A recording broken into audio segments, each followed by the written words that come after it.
Hello नमस्ते सबैलाई स्वागत छ मेरो नयाँ भिडियो। आज चाहिँ हामी हाम्रो तेह्रथुमको प्रसिद्ध सिंहबाहिनी मन्दिर जाँदैछौँ है। हाम्रो बाटो चाहिँ अलि अप्ठ्यारो छ।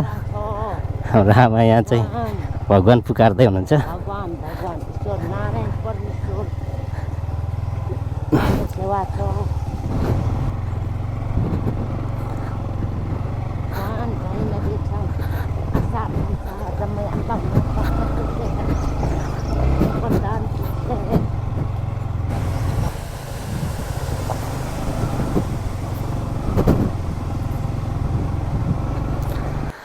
ल अहिले चाहिँ हामी यो संसारी बजारमा आइपुग्यौँ।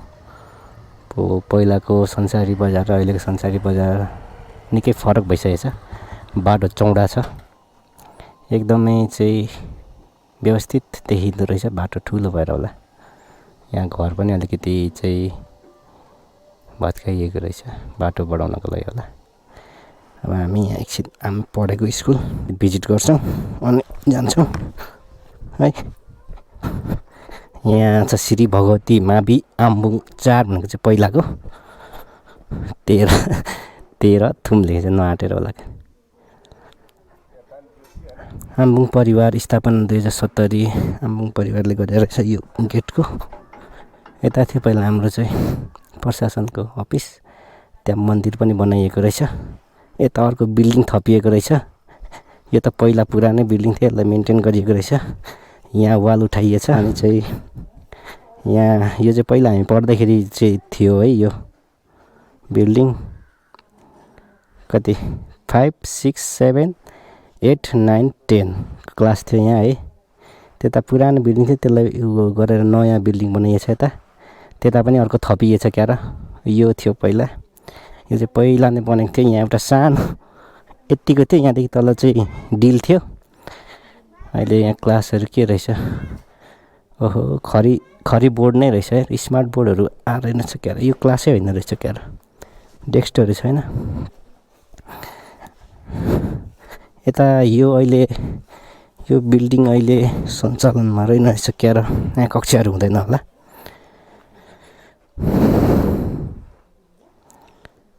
यो त के अर्कै हो कि क्या हो?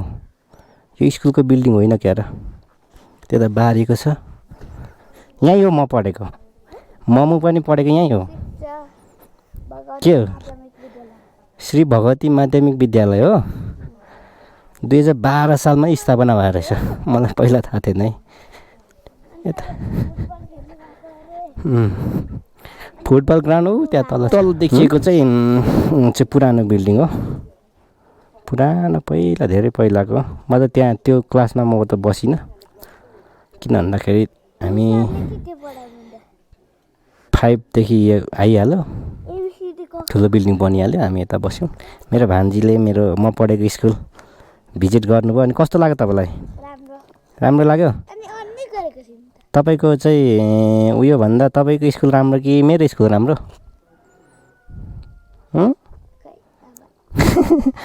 मेरो राम्रो हो कि क्या हो? मेरै राम्रो होला हो। के छ तपाईँको स्कुलमा? हो र?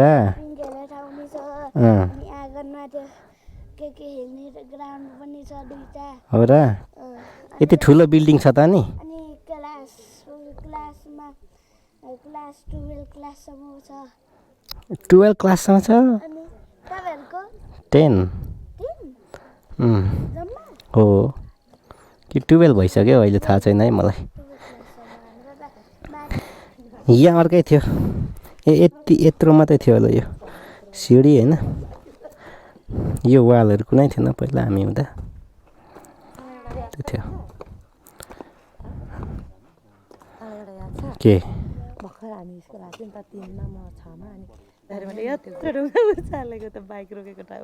खै मैले बिर्सेँ। त्यहाँ फल्चा थियो एउटा, त्यहाँ बसेर हामी बस्थ्यौँ।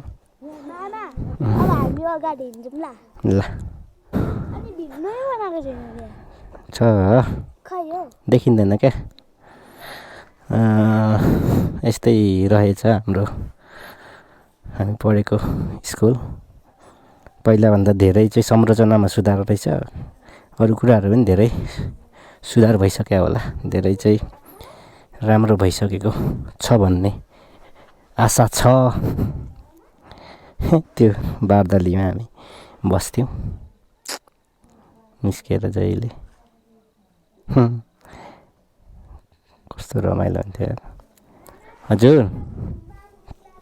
यो प्रयोग विहीन भएको जस्तो लाग्यो मलाई। ग्राउन्ड चाहिँ त्यहाँ तल छ, त्यहाँ छ ग्राउन्ड, त्यहाँदेखि ऊ पर त्यो बाँस भएसम्म छ त्यो यो डिलदेखि मुनि।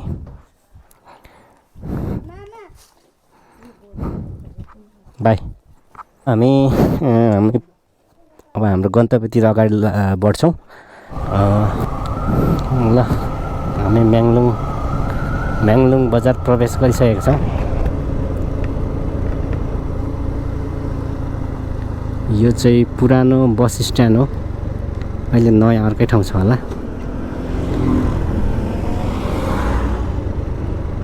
यहाँ हाम्रो बिरालोको स्ट्याचु छ यहाँ।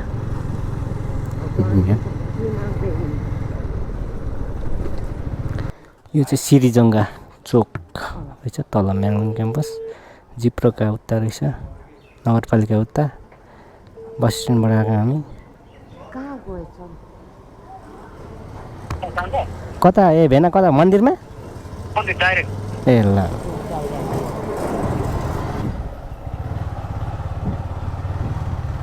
हामी चाहिँ म्याङलुङ देवीस्थान सिंहवाहिनीको मन्दिर आइपुगिसकेका छौँ। यस्तो देखिन्छ यो। अब हामी माथि गएर पूजा गर्छौँ। पूजा हाम्रो सुरु भइसकेको छ।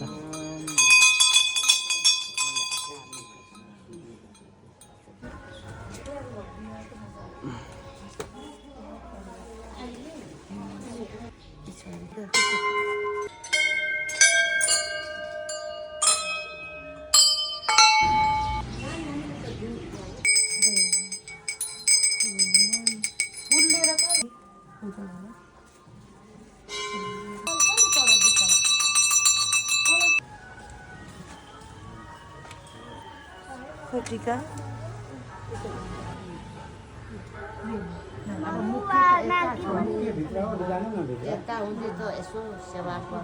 चिप्लो सधैँ लडिन्छ, यो चिप्लो खालको टायर लगाएर चिप्लो। अहिले त अलिक पानी छैन, साह्रै चिप्लो छैन अहिले त, बनाइ छ। पानी परेको बेला मात्रै चिप्लो हुन्छ, अहिले त बनाइ छ। अब हामी मुख्य मन्दिर प्रवेश गर्दैछौँ।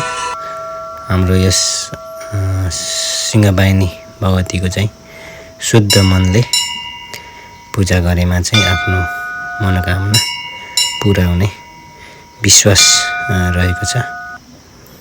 अब हामी पूजा गर्छौँ।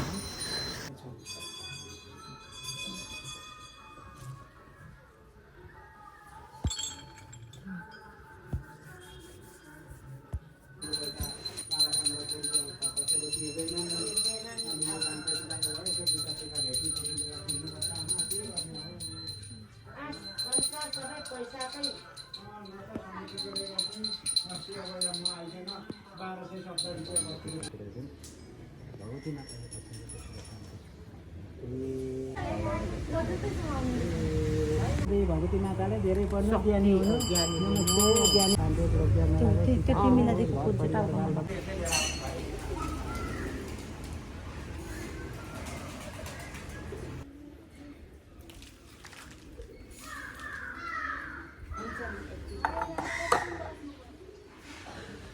अब हामीले पूजा गरिसक्यौँ, टिका पनि लगाइसक्यो। अब हामी फर्किन्छौँ।